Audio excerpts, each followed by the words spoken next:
We are Journals Out Loud. I am your lovely and captivating host, Louise Palanker, here with a panel of wise and wonderful teenage young people.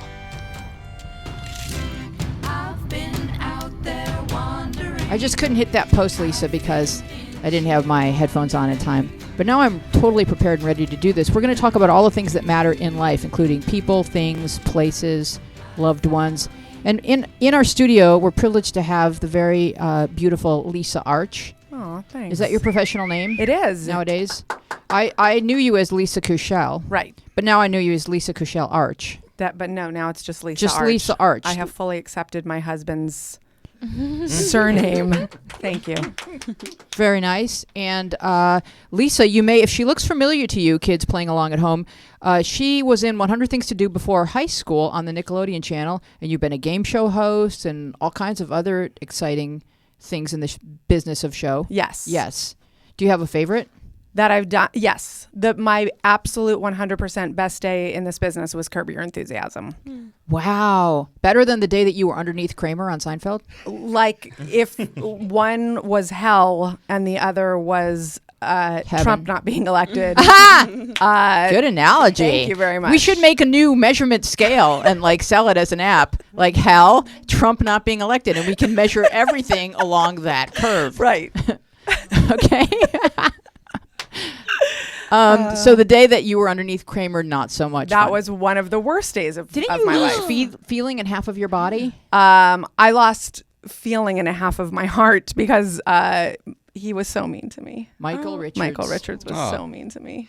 Learn to be nice, Michael. Right? Crushing my dreams. And so Yeah. on Curb, Sorry. who did you play? I played Richard Kine's wife. Mm-hmm. And Richard Kine plays Larry David's cousin. Mm-hmm. So I was his cousin-in-law.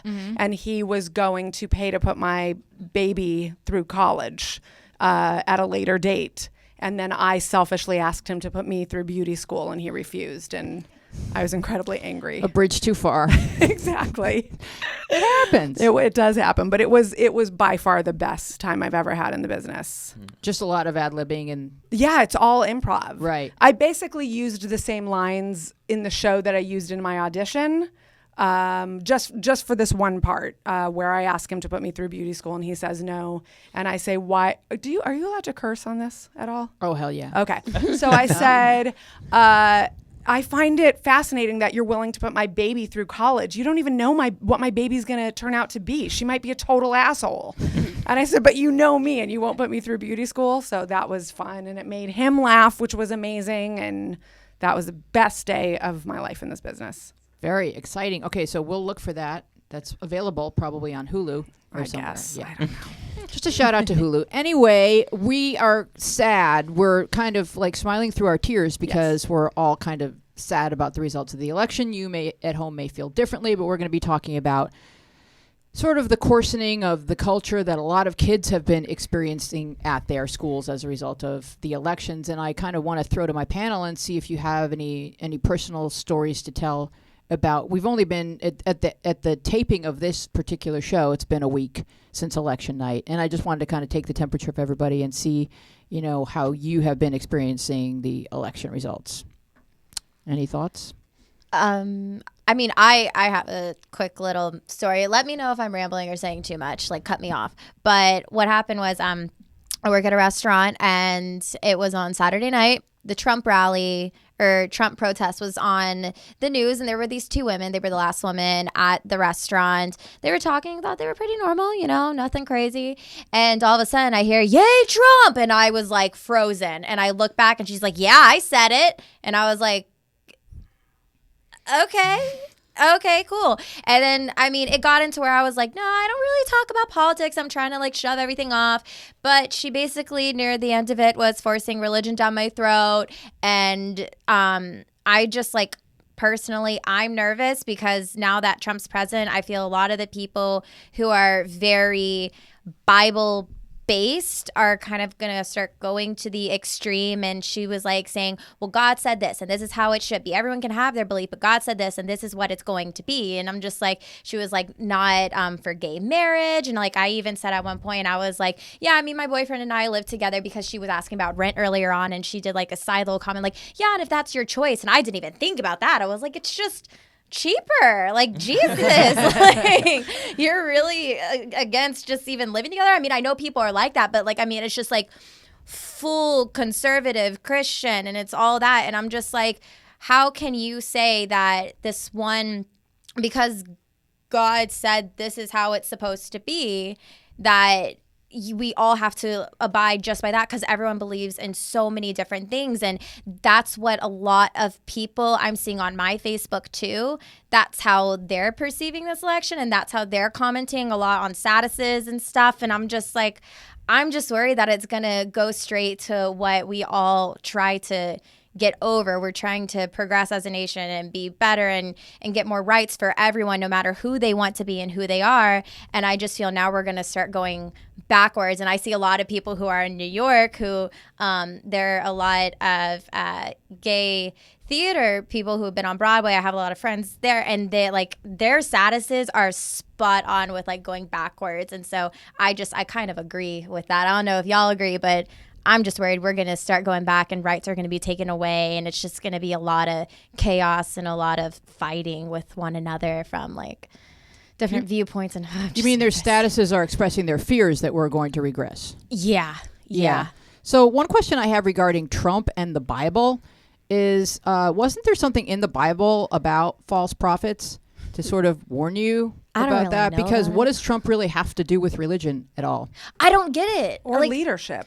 It's not about him being religious. It's about him being a representative of the party that is religious compared to the side that isn't. It's not that he was a religious choice. It was that she wasn't. But they're trusting that he's going to adhere to whatever he said during the campaign, and all he did was lie 80% of the time during the campaign. So I don't believe that he's going to follow through on a lot of what he was really pandering towards people's hopes and dreams. And I'll get into an argument with you about religion if you want to talk about religion. Well, the Bible is very it's a contradiction. I totally believe in Lord Jesus, God, but the Bible itself is very contradictional. I mean, that's another story. In other words, it contradicts itself. So that you can grab any Bible verse to back up what your point of view. Absolutely. I see what you're saying. Also, can I just say, like, obviously anyone can believe and should believe what they want to believe, what makes sense to them, like whatever religious beliefs that they were raised with, if that works for them, whatever they find later on in life, that's all fine. The issue isn't that. The issue isn't that that's a bad thing. The issue is when they feel that they have the right to then go to other people and say, this is exactly how you should be as well. Exactly. Right. Yeah. It's not that they have these opinions. Like, people are allowed to have what opinions they want and think what they think. It's when they say, you should also feel the way I do, and I'm going to be aggressive about it. That is when it crosses a line. And that's when I feel they're contradicting their own selves, because they're saying, oh, you can believe in whoever you want to believe in and whatever you want to believe in, but I believe in God did this and this is how it needs to be. But I'm like, so now you're contradicting. Yes. Right. The issue was never having an opinion, because we've had opinions. That's the presidential race. That's how it goes. That's how it works. And the issue wasn't having an opinion. The issue was hate and hatred. And I feel, at least the people, not all of them, I don't want to say it like that, but most of the people that voted that way voted for hatred and for those negative views that the people that voted for Hillary, I don't think, agreed with. Well, one thing that I think is happening on a grand global societal level is that we used to be able to kind of pretty much segregate ourselves and only really be around people who went to our own church or had similar views. And at a rapidly exponential pace, we're progressing to become a global society, so that on the internet and in all kinds of other ways, we're very, very interconnected, so that people who really want to believe that this is my pathway to God or Jesus or Allah, and you being here in front of me and having a different opinion is threatening my pathway, or even threatening my understanding that I have the right answer, I'm on the right team. And so I think Trump has emboldened people to say that to you at a restaurant where they would have thought it, but they wouldn't have said it last year. And so that's something we need to be careful about, because I don't want it to accelerate to a point where we're actually being overtly cruel. Aaron. I mean, I'll say this: regardless of what anyone thinks about the president, or the president-elect, one thing that is definitely true and undeniably so is the fact that he was supported by groups such as the KKK. Not that he necessarily accepted that, right? It doesn't matter. Well, he didn't. Right. He didn't deny it or try to push it off, or. Well, I mean, I wouldn't even go that far, because some would say he did, some would say he didn't. That's not my point at all. My point isn't what he did or didn't do to endorse them. My point is they endorsed him, and they weren't the only kind of group like that to endorse him. Regardless of how he took that, and regardless of why they went for him, these groups did. And if these groups then get their pick elected, they are suddenly in this position of, wait a second, maybe we're not so different. Maybe we are actually like the ones that are thinking the right way, and everyone else is crazy, like we always thought. And this is not even about Trump. This is just about the fact that here are the people, not all of them, but here are the people that supported him. You have the crazies coming out now. Right. Yeah. What I will say is that something that somebody posted today that just said it very succinctly was, I'm not saying that you're racist if you voted for Trump, but I am saying that his rhetoric about being racist wasn't enough to turn you off of voting from him. I saw that. Yeah, and that's what bothers me the most. And I have some friends who are angry at me for being so black and white, no pun intended, about this issue. But I would never be with any other candidate. There are Republicans, there are Democrats. Part of what makes us America is the debate and the different beliefs and the changing over of power and all of that. This was not a Democrat-Republican race. This was a, liberal against hatred and against bigotry and anti-Semitism and misogyny and anti-gay and bullying. And I cannot truthfully, and I feel, you know what? I don't feel bad for saying this. I cannot really look anyone in the face that I know has voted for Trump, because for me, you voted against everything I believe in, not economically, not politically, but as a human being.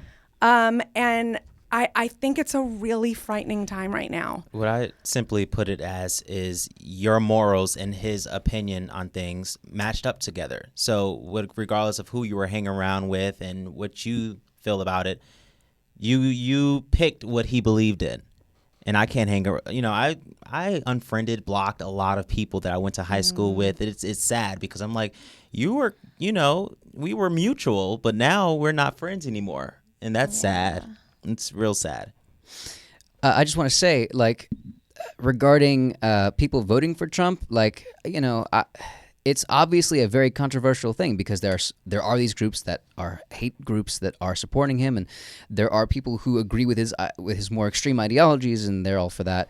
But then there are also people who, and I don't get how, but there are people who say, you know what, this isn't about him winning, this is about her losing. And I've met too many people saying that. And listen, I don't like her. I did not vote for him. I do not like him. I think it's terrible that he's elected. But that being said, I voted for her unwillingly. I did vote for her. I didn't want to, but she was way better than the alternative.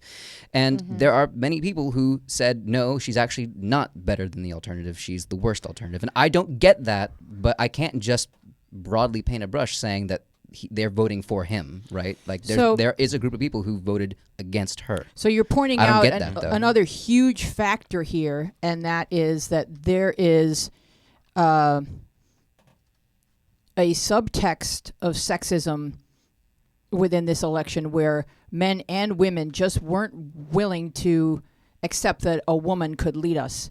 And I can remember when women, I'm going to give you a weird analogy, but I can remember when women first started being disc jockeys, and I'm a woman, and I started thinking, I don't want to listen to a girl. Oh, that's funny. And I think it's the same effect. Of course, now I'm completely comfortable with it. But do you know what I'm saying? It's well, like, it's the same as female sports reporters. yeah, I like think. she's not the boss of me. Right, yeah. How could she know what she's talking about? She doesn't. But then you watch Erin Andrews and you're like, Yeah. holy Oh cow, my gosh, she's there's amazing. nothing she doesn't know about Right. sports. And I do think, look, this is why I think, as much as it pains me to say, Hillary, this was not the time for her to run. But how could she have known all that? Oh, absolutely. And she Well, waited look. 8 years, and I'm almost thinking, wow, what would have happened 8 years ago? Because Obama just had all the charisma and all the everything, and so I just wish Bernie was the one that was So running true. against Trump, because I he think a would lot have of people would won. have In won all that way. honesty, I don't know why we got Hillary, and all people can say about Hillary is the whole Benghazi thing, her killing somebody to be Senate or whatever. it's making and- up reasons to not vote for a Yeah, woman. and 'Cause I'm like, all of it's that stuff ridiculous. is, I'm sorry, it's nothing. It's a big ball of nothing, Aaron. Well, I mean, she's a politician, therefore she's a liar, and also she is quite obviously a liar through her actions and her history. And then furthermore, like, she was literally under federal investigation for so much of this campaign. Nothing was ever found, though. That doesn't matter. She It was does no, matter. it doesn't matter to the voters. She Well, in the that's- news, she was under investigation, and that's what mattered, right? But So isn't it Trump makes under sense. investigation for He's rape? under Still so much is. investigation. It was dropped because she was under death threats. But No, that's he's under- that's But not you what they can't- hear. But that's not what they hear. But why would they only hear that about Hillary? Because every investigation that for Hillary was dropped, every one. Because that's She all has- they had. But what I'm saying is, how can you say that people heard that about Hillary but didn't hear it about Trump, when Trump has not only been under investigation for a million things, he's constantly under audit. He wouldn't reveal his taxes. He's He doesn't pay his employees. I think He we're doesn't still play getting back to the employees. fact that it's like guys can get away with stuff and girls can't. There Like, you you go. know how I think that might how be true. that's been what it is. Like, for the longest sure, time, yeah. guys can get away with anything and girls can't. That's what we're basically dealing with this election. So the thing that Hillary suffered from was A, being a girl, and B, being a Clinton, because the Clintons have been under attack by the right wing since Bill Clinton took office. And therefore, Hillary learned how to be secretive. And so, yes, she's guilty of being secretive because she was tired of having everything investigated by people that were her political opponents. She couldn't just come right out and say that, because that would be like saying, yes, I was keeping secrets. So she was kind of like weaving her way through the eye of this needle, and I thought she was doing it beautifully, but it wasn't enough, Aaron. Sure. My point, just to clarify, my point wasn't that she is guilty of this or guilty of that. My point was that these things are on the table during this whole election. Sure. People can find what they want to find if they say, oh, maybe she's not a great person to vote for, right? That information, whether it's true or whatever, that's there. And that was, in some cases, all it took to say, you know what, she's awful, and I don't want to let her into the White House. So that's the mindset of some people. One of my points about Trump, what I'm not understanding is, in elementary school, you had a golden rule. Treat others the way you want to be treated. That's what America is kind of based on. Yeah, you have hate crimes and all this stuff, but a lot of people are against it. You treat people with respect, and then you give respect as well. So how do we all vote for a man if kids do the exact same behavior as the president of the United States? They would get suspended or expelled or anything else. So it's like, how do you vote for somebody and you want their kids to be like the president? That's what we've been saying. Oh, our kid can grow up to be president and they're going to be amazing. Well, now they're going to grow up to be like Donald Trump? You want your kid to be like him? Like, now they took that away. You can't say your kid's going to grow up to be like the president anymore. You can't. With him in office, it just doesn't work. Absolutely. He's going to need a lot of timeouts. and I use that exact argument to convince several people to not vote for Trump, and they were like, that's actually a great point, even regardless of politics, right? Like, just talking about people and the fact that arguably whoever is president of the United States is like a role model, kind of, hopefully, for humanity, kind of, you know. And Trump is not. One would hope, and we've had that for 8 years. So, and it's been lovely, and thank you, President Obama, because every time he speaks, wow, you're like, how is he going to find the right thing to say? And then he does. Always. I wanted It's to like a vote magic for him trick. so bad. I Wait. wish I could have voted for him. although so I bad. just want to say, just so we're totally aware, obviously we live in California, and everyone's very liberal, and Obama's very much loved, generally speaking, in California. For so many people in this world and country, He is despised. As people think he's one of the worst presidents of all time. I- And that doesn't matter what we believe in this room. That fuels what happened in this election as well. The biggest thing people have been saying to me for Obama is, well, he put us more in debt. Okay, well, what about all the other good things that he did? And his wife. His wife was probably one of the most active first ladies, I feel. Absolutely. She did so much, and like the school that she opened up for the black girls. Like, I mean, it's just amazing what she's done for kids. And like, I don't get why they can say, oh, well, Obama put us in debt. Okay. So how Okay. much of that, so just talking about the Obamas and their approval, how much of people that dislike them, how much is it that they still feel like their lives aren't better, and how much of it is, Bigotry. yeah, I don't want to say the word because I just hate it so I much. mean, like, I come from a background that's mixed. I hear from Republicans and Democrats all the time, just in my day-to-day life. And no, I've never met anyone. I've met many Obama criticizers. No one's ever mentioned anything that's got anything other to do than policy. It's always been policy. I've never heard anything other than policy. I think I would agree with that. I don't think I don't want to say that is the reason or that people feel that way, but then Right, it's seeing what's anecdotal. happening in this election, Yeah. it Correct. scares me and it makes me feel like maybe that is the case. Sure. And they weren't allowed to say it, but Donald Trump and the platform that he stands on allows people to be able to say those things. Right. Sure. And I was hoping that my friend Alex would call in. She's I think 15 and she lives in Nashville, and she was posting on Twitter last night. She's a Hillary supporter, and she's received a lot of hate in Nashville. And she was posting protesters from 8 years ago, and their signs were not love Trump's hate. Their signs were horrible, and they were protesting. And now they're the ones that are upset that people are protesting. And so to protest against a guy who does say racist things, who did try to delegitimize our first African-American president, those protests, to me, feel valid. Now, I know we're all kind of like victims of our own point of view. Sure. And that's why I want to have as open a dialogue as possible. So if you have an opinion, please give us a call at 888-531-7171. We really want to know how the election results are affecting kids in high schools, in middle schools, in college campuses. And we want to hear more from you. I don't know if you saw the video of the girl at Baylor College a couple days ago. Black girl? Yes. Was pushed off the sidewalk and called the N-word, and it was followed with "Make America Great Again." Oh my And God. she did a really short video about it. And the next day, when she was coming out of her dorm to walk to class, hundreds of people were there to walk with her to class. Wow. Hundreds. So the reason I bring this up is as a mom, I'm trying to stay positive when truthfully, just dying inside. But you want to, my son is 9. Mm-hmm. So there's this balance you have to have where you don't want to give your child anxiety and make him feel like the world is falling apart, but you also don't want his head to be completely in the sand. So he is most worried about Trump because Trump has no leadership experience, is what he told me.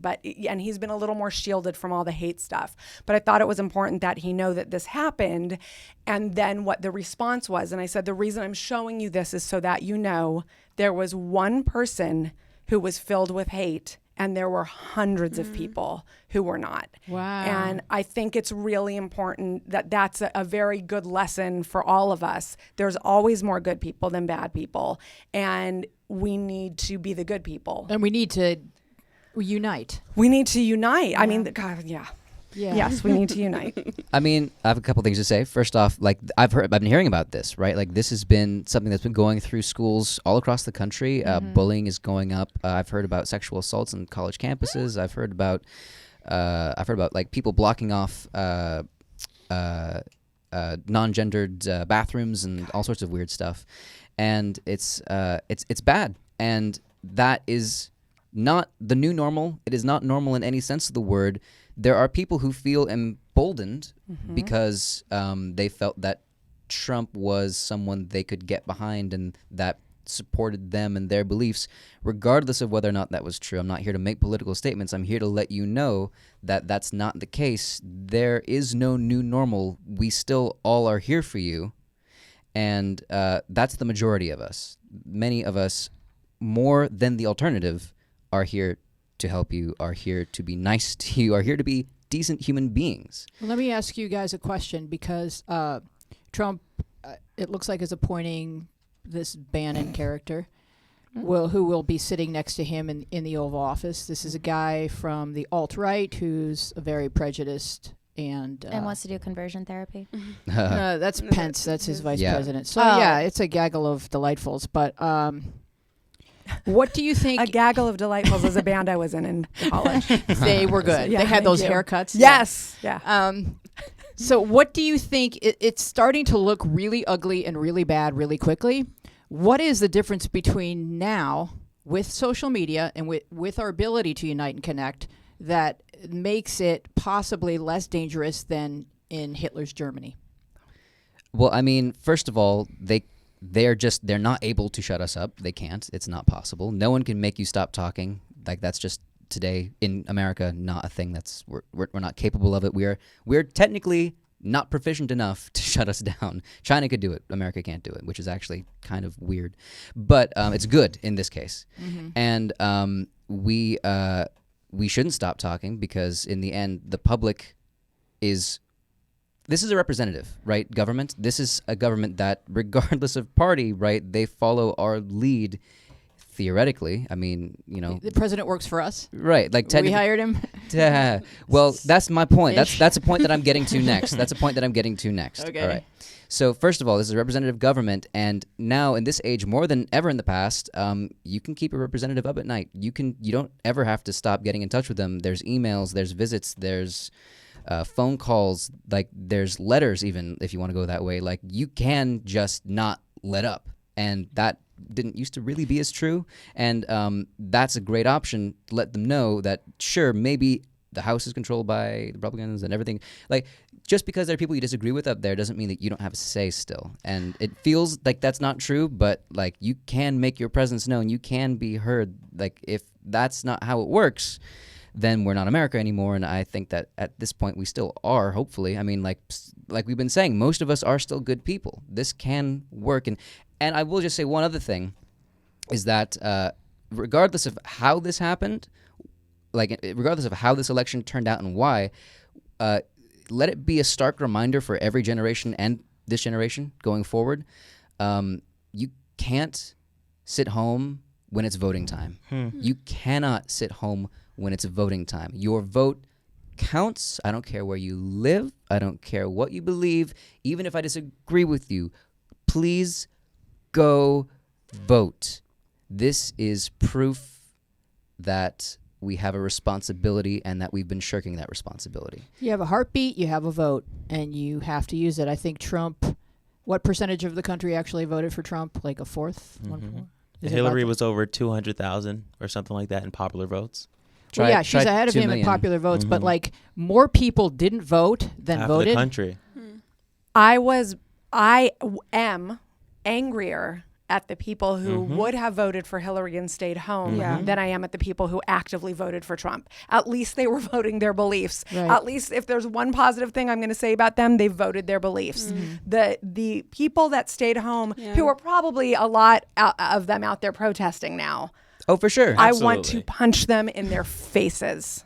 Yeah, and it's funny. I was just talking to someone about mandatory voting. I don't know if I agree with that, but it is a moral obligation, and being in this country, like, this is how we operate. We require that we take the temperature of the people. Yeah, we can just every spank few them years. with their sign, right? Yes. A little less great. violent, right? I just will say, I honestly, like, I know it might be stupid to say, I'm glad I'm in California because I don't have to be as nervous with everything being Trump, but like, I'm terrified to talk to new people and get into anything about Trump at all, even if they want to bring it up. Like, I'm absolutely terrified to talk anything about politics or anything having to deal with it, because I don't know how they are going to react because of all the support that person could possibly have towards Trump. And with the girl that you say that got bullied, like, you never know what's going to be out there now because and like, that just brings fear into me. Like, I'm not so nervous that like something's going to happen to me, but I just still have that fear inside.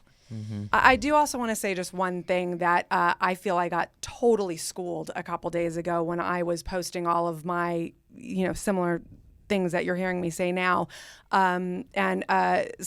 I love that everything is about a post, but somebody posted something. Wow, when you come up from Facebook, you have so much to say to people. Exactly. Wow, you're actually present? Hey, guess what just happened on Facebook? Exactly. But somebody basically posted this, hey, everybody. Hi, white people. Not new. It's been going on. Racism never went away. Okay. It happens all the time. So I kind of felt, not that I didn't know that it's always been going on, but now it's so in our faces, but how dare us not already be wearing safety pins and standing up for people of color and Muslims and the LGBTQ community and, everyone. Right. At all times, because it's never gone away. It's just more in our faces now. And as Aaron said, they're far more emboldened. Trump has sort of made it okay to say it. Yeah. But so let's not forget it never went away. What I try to do as white lady is I try to read a lot of books that enlighten me, and books like The Help and like The Invention of Wings and like Dreams from My Father by Barack Obama. There's just so many books that will help you feel like what it might feel like for 10 minutes to be a black person. Thank you you so much for that, because a lot of people that are not colored do not educate themselves on people who are colored. Our hair, people don't know about hair and touching and skin color and skin complexion and what we go through as people of color. A lot of people who are not of color do not educate themselves on us, and that's smart to get rid of that ignorance. Reading is the best way to get rid of ignorance. It really is. It just puts you there, and you come away from the book and you're like, wow, I can't believe I was a real human person before I read this, because now I get it. And that's our job here on Earth, is to just learn. If you're not here and learning, you're not really here. Aaron. Yeah, I just want to follow up on being afraid to talk to people about politics and all that stuff. I mean, this just goes back to what I was saying, how we've got a duty to vote. Well, that goes into the fact that regardless of how things go, good, bad, in the middle, probably bad, but we'll see. I mean, but here's the thing: in 4 years, you're gonna have a chance to change things. In 2 years, you're going to have a chance to change things.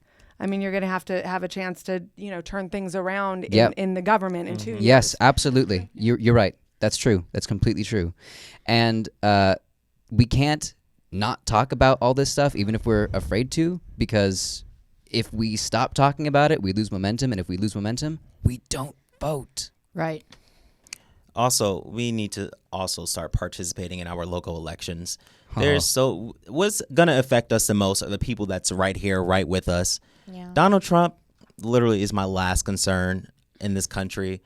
Where I am right now, I'm so glad about this new election that we just had in our state here. So many good people that I voted for personally has been elected. And we overlook that a lot. I think most of us do. We don't look at who's running for our mayor and council and stuff. And we have to start participating in those things, because I am more concerned about what's going on in my city rather than the whole world. That's selfish, but that's just me. Well, we were so distracted by the presidential election that it was a week before I went, what happened with that school thing? We just got so You really asked what happened with that pot thing. I didn't even know who Hillary's running mate was until 2 weeks, I think. He before the plays election. the harmonica. I didn't know. Hello. And I wanted to say, when Jabbar was talking about our state elections, I went back to Arizona because that's where I'm from originally, and that's where I voted, just because I wasn't able to vote. I probably was able to. Hey, we needed your vote in Arizona. Come on. Yeah, well, so I was there, I voted. I thought, it's going to count here. Yeah. And it was interesting because everywhere I went, it was Trump this, Trump that, very heavy, know. And I don't know if you guys know about the sheriff that was in Arizona. Sheriff Joe we Arpaio. know. Yeah, I'm sure you do. Wait, no, I don't. What Okay. happened? Very, Sheriff Arpaio. I don't just want to say it outright, He's but a he's a racist. racist. He knows it. Horrible Everyone man. knows it. It's not new. So he was he was a sheriff for a very long time. Sheriff Joe Arpaio. Yeah, in Arizona, and he's now not.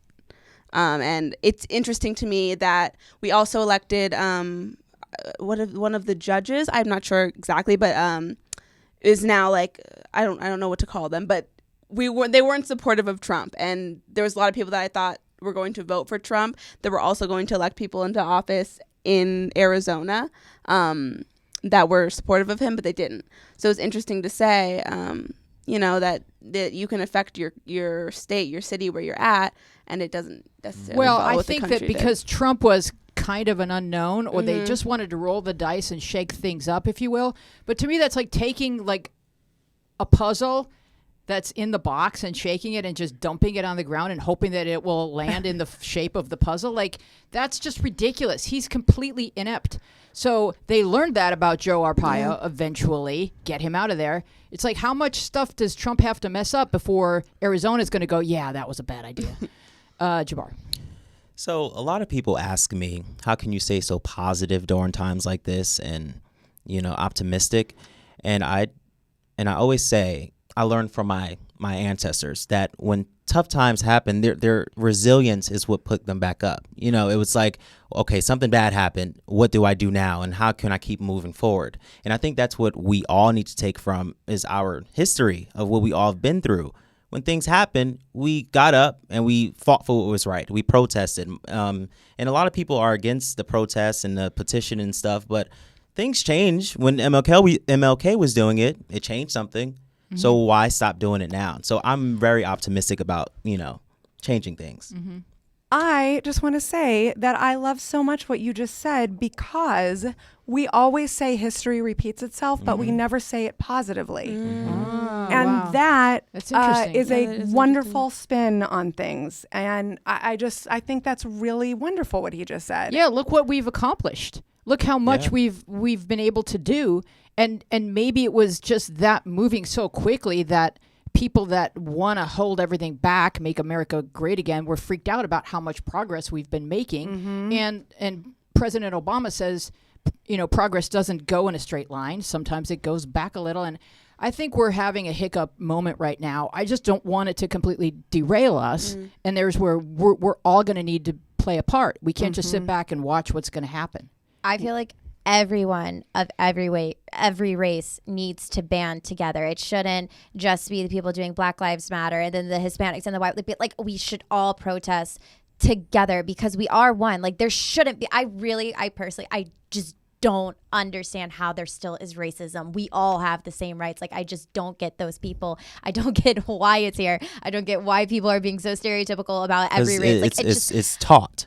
I just don't get it. Like, I'm so against it. My mom was raised to not see color. Like, her hero is literally MLK. Like, that is my mom's hero. And I'm so happy that I was raised by her saying that to me so much, because I don't see black and white, and I just don't understand those people. And I hate when people are like, they're saying, well, it's all lives matter. Well, it is all lives matter, but there's a lot of people that went through so much more. Like, it can't matter until as a white black person, lives start mattering.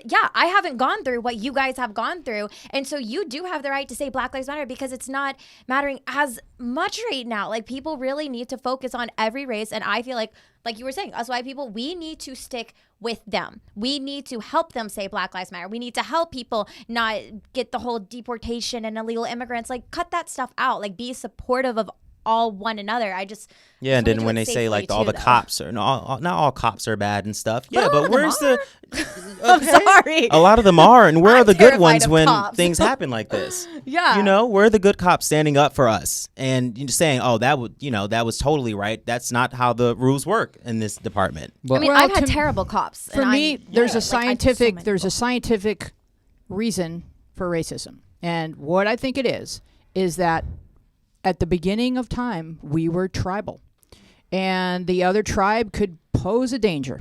And so there may be a human instinct to be afraid of other. So rather than us just being so angry at anybody who dares to have a racist thought, I think we should all just understand that it may be instinctive. It may not be taught. It may be taught. I don't know. Did we not learn about the Eve theory, though? That we all came out of Africa? Right. So it all started as we were black, and then we transformed. I love you, Tara. Like, I really do. But I heard of every single type of theory that there could possibly be. Yeah, God misled Adam and Eve. But that's what I was saying to that person that was yelling at me. Like, she said God created everything. But I was like, but what about the Eve theory from Africa. Like there's right, so but many. you get that for a long time, we all of different shades have populated the earth and traveled to different continents and been far away from people that were looking just because where we looking are, different, though. or even on the other side of a hill with people that had a bigger forehead. And yesterday came and took of all of our food and our women. Whatever. I just think there's a certain instinctiveness to racism, I think it's instinctive too. I agree with and you that completely. and that if we recognize that, we can teach. Because our goal now moving forward in this new technological age is to push past whatever fears we have, and because the only way we're going to save this planet is together. That was then. We have to change the way we're thinking. Aaron. In groups and out groups is like a thing that is instinctual because that is a defense mechanism that keeps our, like you said, our tribal group when we're running around, we're being hunting, gathering people, before we knew how to farm and whatever. Like that is totally true, but racism is one form of in-group, out-group. It's not like the default. Like it is, in this case, we are using it as an in-group, out-group, but in-group, out-group is not necessarily about race. The fact that the out-group is racial, that is taught. Well, but what Yeah, I makes, think it, you what were makes it raised. so absurd in this country specifically is that European people came here and they found that there were already people living here. Then they put people from another continent in the bottom of a ship and took them over here and had them work for nothing. So the whole idea that European white people should get anything as their birthright is like bull crap. You stole everything. Yeah. I mean, and we're all- please welcome Julia Prescott.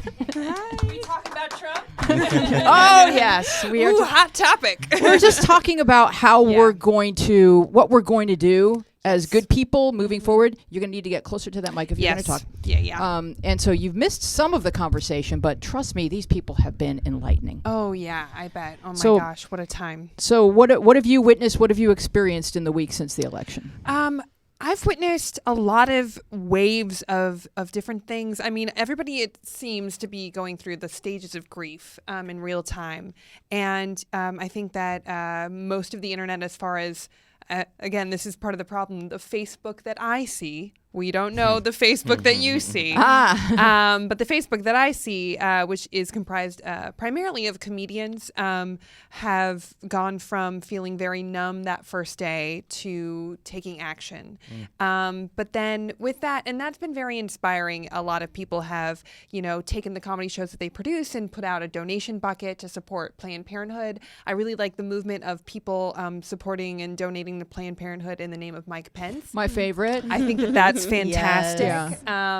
And it's a very scary time, but we are putting the pieces together.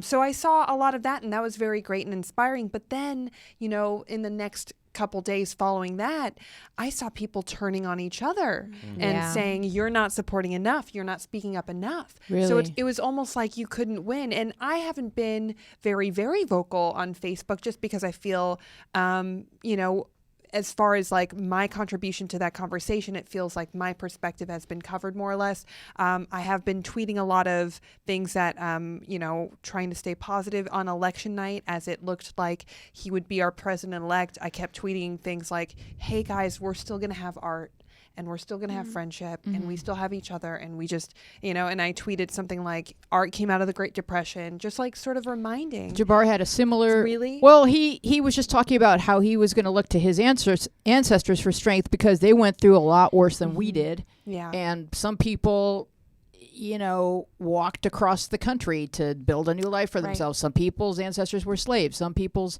ancestors were in the Holocaust. So we've all been really blessed to have really good, wonderful lives that we have here in America. Right. And we just fear that it could be taken away once a little bit of racism and bigotry enters the Yeah. office of our leaders that are supposed to inspire and lead. The word lead is Yeah.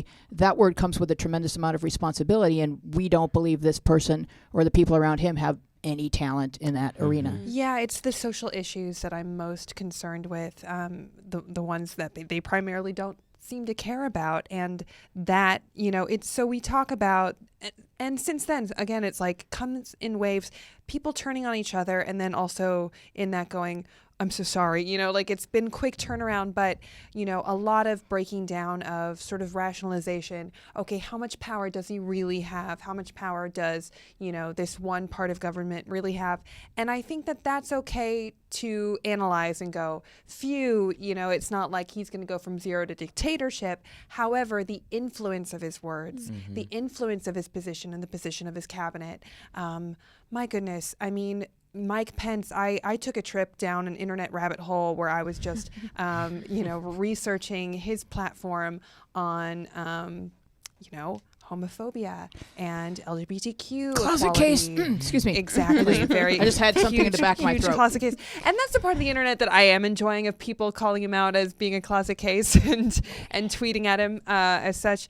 I have successfully convinced a couple family members that he's worse, so that's been fun. Not really. It's not a victory I want, but That's a good day in this it's not past a week. good day. Yeah, it's he is somebody who believes that you can convert people from gay to straight through electroshock therapy, which is frightening. He is somebody who is ready to rip apart Roe v. Wade and believes that you should have a funeral if you have a miscarriage, which is a horrific proposal. He's just somebody that I don't believe considers social issues in the way that a politician should. Or a human should. Yeah, and it's made me really analyze a lot of previous politicians and their platforms, and it makes me weirdly nostalgic for Jeb Bush and W. It makes me feel like, oh, what a quaint time that was. So yeah, it is very terrifying right now. We are living in a chapter in history in real time, and hopefully it has a pleasant ending. All right, so what if these guys maybe could have been complacent under an Obama administration because the guy had it? He was like, I got this. And we were like, remember those memes? I got this. And it's like, yeah, he had it. So what if these guys are going to be inspired to be more active, be more vocal, and rally in a way that maybe young people haven't since the Vietnam War? Maybe this is our call to nice arms. Like arms, hug arms, because pretty much your childhood has been chill. Right. So we're talking to young people tonight. What do we want to say to them? So there's been a lot of discussion about the bubble being burst of our complacency and our liberal bubble. And the first thought that I had was, I started thinking about what can we do today in the now to each other, helping. Volunteering is a huge thing. I think that if they are able to volunteer for the kind of programs that are going to be defunded under this new president. But I also would encourage young people to engage in activities like youth in government. I was pleasantly reminded by my mom in a conversation about this whole calamity that the YMCA that I'm from, that I was born and raised, their youth in government chapter is the lead in the state. They currently hold, I don't exactly know how the hierarchy is determined, but the state governor for youth and government is from our chapter. Wow. And that was very inspiring to me to hear that young people are engaging in, politics on that level, and also Model UN, stuff like that. So I would encourage, young people to engage in those activities, to read up more, to volunteer, and to be good to each other just in general, because that's what we can control. We can't control the actions of somebody else. Hopefully the spark that we start here will be the spark of change that will reverberate throughout the nation. But, what can we do? We can only do what we can control. I just have a question for you guys, because I don't know a lot about everything. But are we reaching out to other countries? Do other countries feel for us and see that this is really bad? And are they trying to help us with all this stuff and be really hands-on with us? President Obama is over there meaning other countries right now. And is he in Greece right now? Yes. But yes, but there's a lot of countries. So Yeah. So that's a very good question, Aaron. It's funny you say that. I just saw, on the lighter side, I saw a guy from Finland just put his marriage to an American on eBay. So any American, if they've been enough, can marry him and go over there. That's live right now. Wow, that's a great Yeah. way to bait for ladies. But I will just say, like, that is not, like, obviously that's an extreme kind of funny thing, but, like, everybody kind of feels like that right now all around the world. Like, if they're like, our country's kind of cool, you can come here, it's okay. Like, everyone's saying that right now. No one is happy about this except for a few select countries that we don't want to be happy. But I would say don't leave and don't threaten to leave No. because No. we Right. need you here Exactly. being part of the solution. Mhm. Lisa. Oh yeah, so sorry. One thing that I heard somebody say was, if you're going to leave, don't go to another country, go to a red state and change people's minds. And I thought that was awesome. That's I will great. not be doing that, but I thought that was a really great thought. Yeah. Yeah, I mean, of course, like that was a line that I think even Lena Dunham said, like during the election, and it said, you know, in more playful tones of like, Trump gets elected, I'm moving to Canada. Listen, Canada's lovely. I encourage you, if you want to actually move to Canada, but for another reason. But I think that it is more powerful to stay here. And off of your question with internationally, like how is it being felt? I feel like other countries are kind of mourning with us. But something that I found in this last week that was really uplifting is a lot of like state representatives, you know, are making statements like, if you know, the Trump administration tries to defund Planned Parenthood in my state, I'm going to fight it. Or I'm not going to build a wall. I'm going to fight whatever they say. So it's nice to sort of see that level of government bite back and say, I'm not going to respect this. So that's like the one glimmer of hope. Is that there's more of us That there's more of us and than that. there are one of him. Yes, exactly. Yeah. Yeah, he's been breeding. They're all terrible. If you would like to join this conversation, give us a call at 888-531-7171. We would love to hear your thoughts. Aaron. Yeah, and I just want to say, you know, like, I think that the protests all around the country are a pretty good indication of, like, how we're all faring, which is angry and also ready to do something, which is, you know, a little too late, but not for inspiring the next step, right? Like, obviously what happened, but going forward, like, that momentum is important. What I will caution, just really briefly, and this is not to say don't go out there, do go out there, protest, contact your congressperson, contact whoever you can, and also join politics, like yourself, if you're able to, but, you know, be nice, right? If we're the nice side, let's be nice. Let's not do illegal things. Let's not like break things. We don't have to break them. Let's not hurt anybody, right? Let's not stoop to that level, right? you're Don't let them be protesting- able to talk about If you're us. protesting, don't hurt anyone, don't hurt anything. That's just you becoming him, and that's what we're not going to do. We have to Yes. really be good to one another. Because I've had friends go out and protest, and they went home because it was getting rowdy, and it's like, but I'm on their side, right? So let's remember that we need to be an example to move forward based off of, right? So And I think off of that, like, I think we need to be especially careful and considerate of the kind of people that are being targeted by his hate speech. So LGBTQ people, racial minorities, they're having an entirely different experience than the rest of America is having with this. And to sort of take that into consideration that, you know, it's scary. It's scary People and are it's really real. terrified, Yeah. like legit terrified Well, of him there are being hate president. crimes that are happening. yes. I don't know if you guys heard in the news recently, but you know, two of the stars of Silicon Valley, Kumail Nanjiani and Thomas Middleditch, were hanging out in a bar in LA, very liberal city. Los Angeles. They were approached by these two guys who I presume to be Trump supporters because they antagonized them and, you know, made these racial slurs and got kicked out of the bar. But it felt like it haunted them, you know, that they could, LA. in their own town, you know, be approached by these emboldened Trump supporters who I feel like they're living life right now as if they're, you know, on like hotel time where they're throwing down towels on the floor and they're like, I don't live here no more, like whatever. Like they're just like no rules. It's like the bullies have taken over the town, and hopefully it dies down. But right now it feels like Lord of the Flies, and it's very, very scary. Yeah. It does feel like Lord of the Flies. And, you know, what you always want to try to do or aspire to do as a human is come down on the right side of history. I mean, a week ago, we would have looked at anything having to do with Nazis or Hitler as bad dudes. Like And all of a sudden, people are behaving pretty much like Germany in the 30s.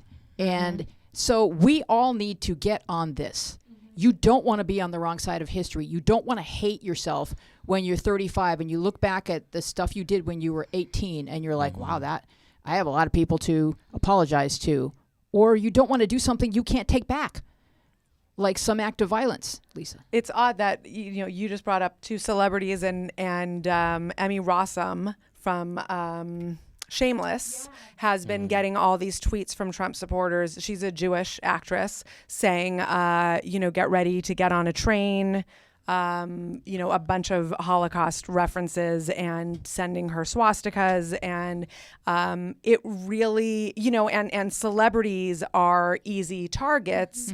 And also tweets to them get seen. Right. Which I'm sure is why, they're now starting to target people who are in the public eye. But it is, again, it's always been happening. But now there is an emboldened vibe to it where it's cool, man. It's cool. We can all totally do this now. Really, any Jewish journalist or any outspoken celebrity with a Jewish sounding last name has been receiving this sort of hate, the same kind that Leslie Jones received after it was, I feel like a year ago, none of that would have been happening. No.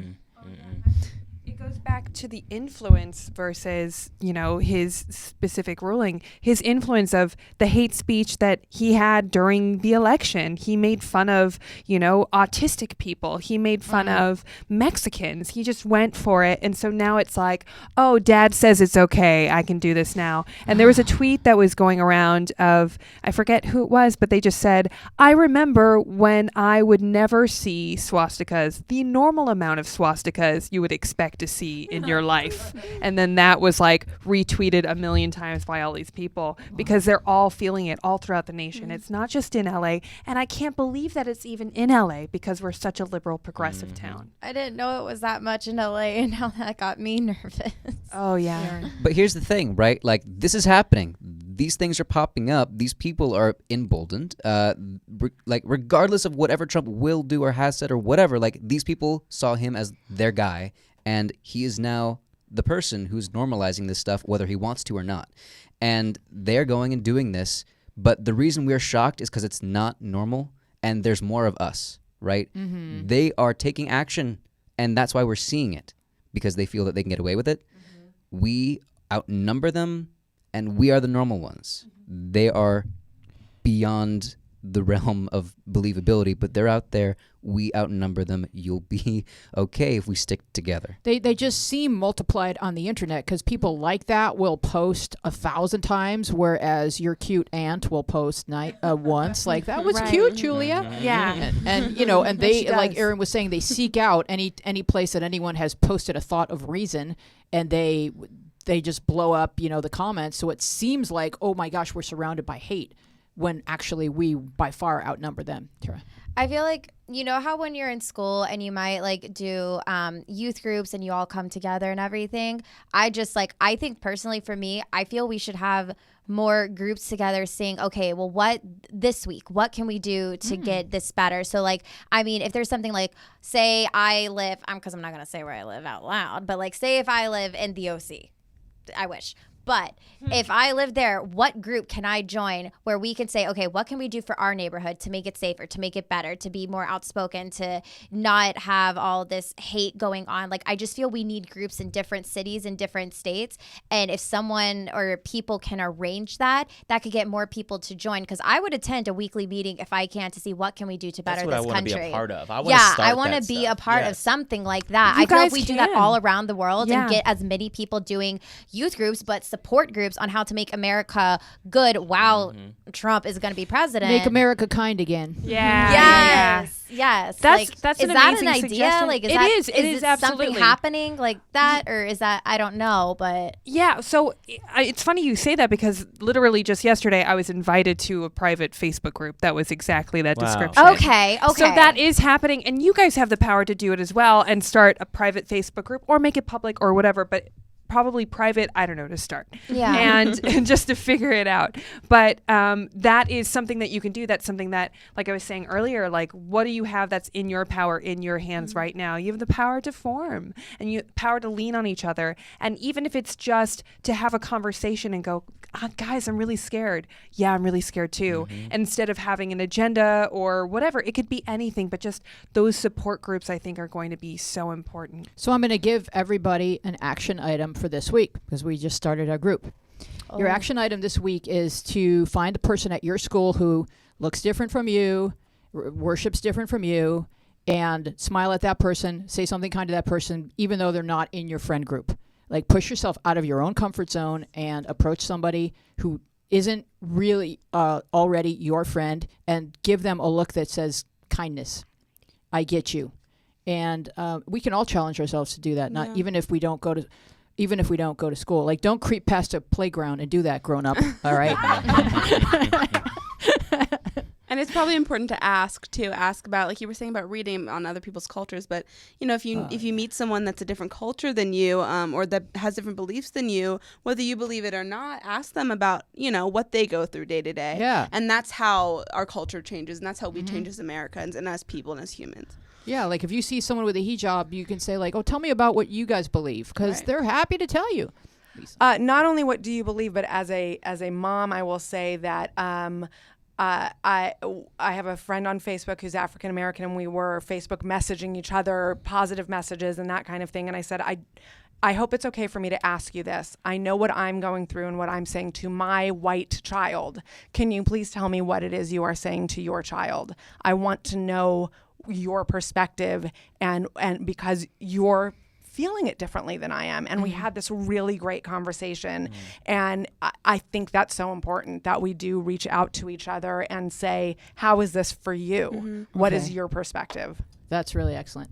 I love that too, because, and I think that also just having it be genuine instead of like making it a thing. There was a lot of criticism that went around for that safety pin movement that just like seems to have started and now it's stopped. I don't know where people are at with it, but a lot of people, it seemed, were offended because they were sort of cutifying that kind of sympathy. Got it. Right. And instead of it being more genuine, of like just coming out in organic moments like that, I think that's so beautiful that you said, you just went out and you asked and showed a genuine interest. And I think that showing genuine authenticity right now of sympathy, of, you know, curiosity, I think is what we need. What I think generated the safety pin, I do not know the origins of it, but I think that all white people felt, I hate white people.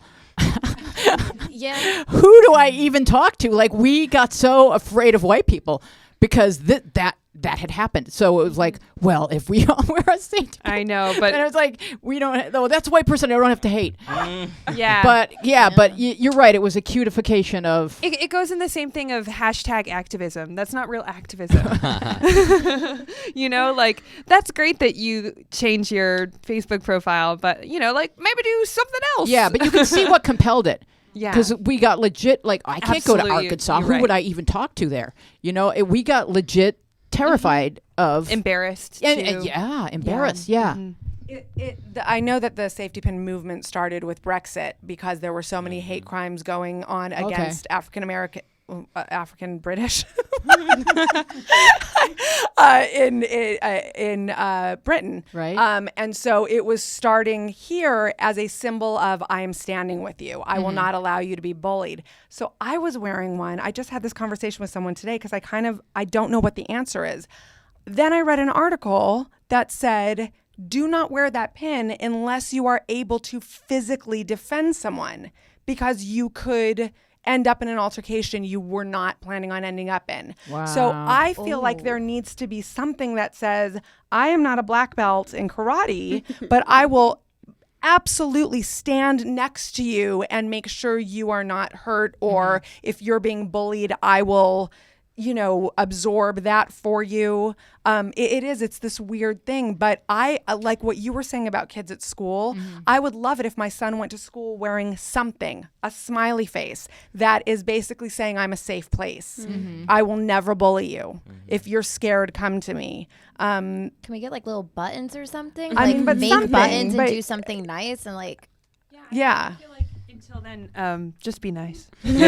Right. Yeah. Action, You could actions, also convey that by just being nice too. right. Actions Very speak true. louder than words. Like you can give money to charity, or you could actually like donate your time and be there. There we go. Yeah. Or both.